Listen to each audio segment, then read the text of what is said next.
Raider 150 Fi. Marami nagchat-chat tungkol sa ganitong issue. Pag maulan, namumugak, tapos namamatay o hirap gamitin pag maulan. Ngayong panahon maulan na, kaya magbibigay tayo ng isang content for awareness and tips na rin. So itong si customer na experience niya yung ganong issue, and nabigyan naman natin ng advice na spark plug and spark plug cap i-check. So napalitan nga, kaya lang hindi original. So ito yung pinalit. Ito po yung aftermarket, nasa 100 plus lang. So papalitan natin yung spark plug cap. At papakita rin natin sa inyo kung ano yung mangyayari pagka ganito yung spark plug cap mo. So buksan natin to para makita nyo yung laman. Tapos magbukas tayo ng spark plug cap na original. Pakita natin yung difference ng laman nila. Okay? At syempre, pag napalitan na, pakita naman natin kung magiging okay to.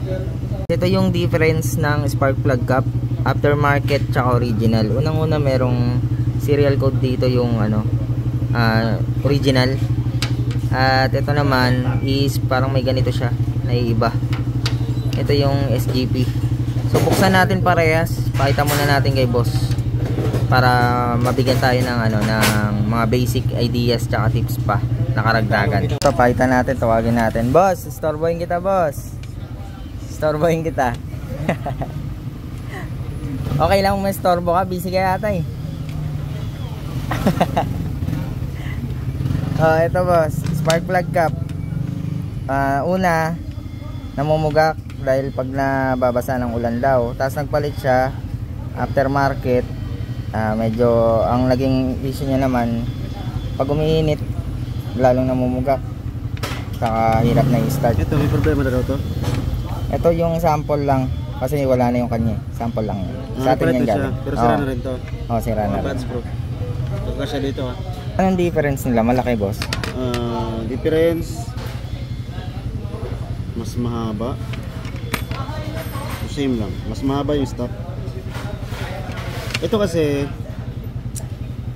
karamihan sa na-experience namin dito sa shop, ang ganitong spark plug cap, kapag once na nabasa or hamog, yung parang pinawisan lang siya sa loob, shorted na siya. Kumbaga nagloloko na, hindi na maglabas ng solid na kuryente. Tingnan natin yung difference niya. Sige. Kung ano ba yung original at local. Yan. Meron man siyang spring. Ano pa meron? Spring lang, nabitin ako ron Bitin ka. spring lang meron. So yun nga, kapag umuulan or once na nabasa dito, dahil spring type lang siya, possible na yung kuryente na dadaloy dito, pag alam naman natin, pag may tubig ang dinadaanan ng kuryente, nag-ground. So possible mamamatay yung engine, ang makina, mawawala ng kuryente, or mamumugak. Ito naman sa original, titingnan natin yung laman. Po ng plus mas malapad.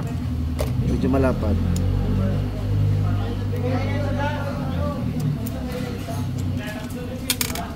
Ayan, tingnan nyo yung difference nya.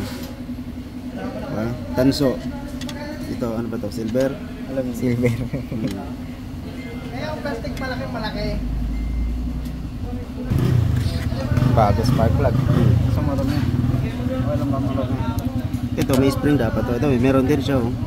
Ayan. Ang purpose naman ito para mag-lock siya dyan. Ayan, mag-lock siya para hindi siya mahugot kahit anong vibration. Ito naman pagka yan, puro kalawang na din. Siyempre yung current din yan, na din, kumbaga hindi na rin solid. So yun, parehas pa may spring. Tapos yan, ang difference nya. Tsaka yung spring nasa loob. Meron siyang ganito. Tingnan kasi tumatalsik. Piki. Latong yan. Ayan, malatong natin kasi bago na. Ay, ano na, luma na. Luma na. Ayan, ito yung loob.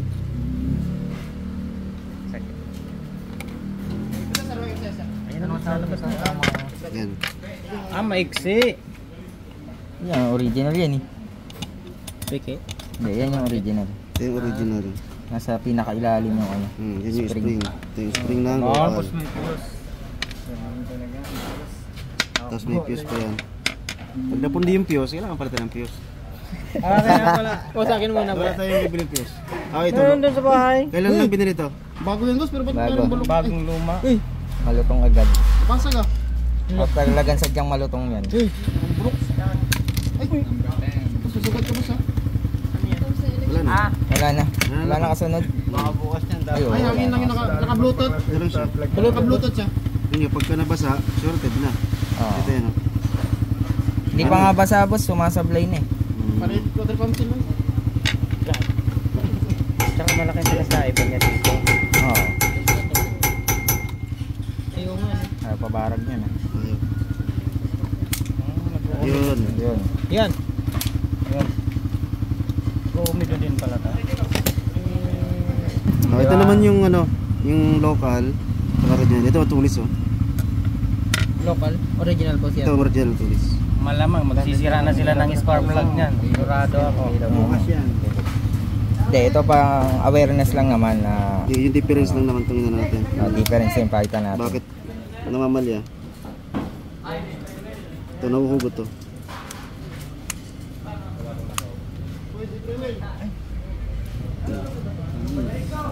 Yan, kapag kami mga umido na, namamalya na rin yan. Kaya nga ito pinalitan eh. Sa loob umido. Yan, yun ang loob niyan. Ito, ano kayong ano nito? Ganyan lang siya. Tapos spring lang agad karugtong. Ang ano nito, ganyan lang siya oh. So dadalo yung kuryente, iikot ng iikot dito. Tsaka lalabas doon sa may spark plug.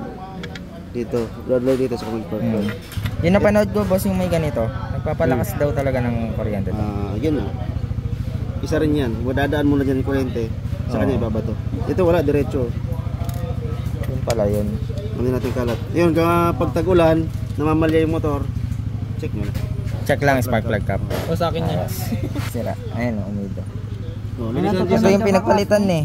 Hmm? Pinagpalitan na to dati nung nakaraan. So ito yung pala umido. Pag namumugak, try nyo muna mag-spark. Tapos? Testing ng spark plug cap. Testing muna no. Hindi ka remap ha. Puro Oo, kayo tama. remap. Baka sa spark plug cap lang. Ayos, ayos. Okay na. O, doon na tayo guys. Napalitan na to ng napalitan na to ng spark plug.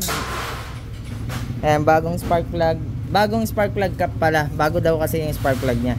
Kaya pala, ganun bago. Ito. So, bago na to. Bago na original yan. Bago na original. Sige nga. Ano? Paano natin ito-test? Sige, push start. Okay. Matay-matay. Pag nabasa daw na wala. Hindi. Tsaka kanina parang namumugak-mugak pagpasok na kanina sa gate. Doon na mismo yan, binabasa. Ayos na yan. Okay. Tingnan nga natin. Ayos na. Tubig test. Okay na guys. Ayun, ganun lang kasimple yung problema ni customer. At marami pong nagpi-PM sa amin tungkol sa ganitong issue. Kaya maglalabas tayo ng basic tips para hindi na kayo mabahala o masyadong mapaisip sa problema ng motor. Meron kasing iba iniisip sa engine na, pero spark plug cap lang talaga, no? Ayun guys, all good na to. Saglit lang si customer, pinalitan lang. Tapos kinontent lang natin saglit, ayos na. Okay na.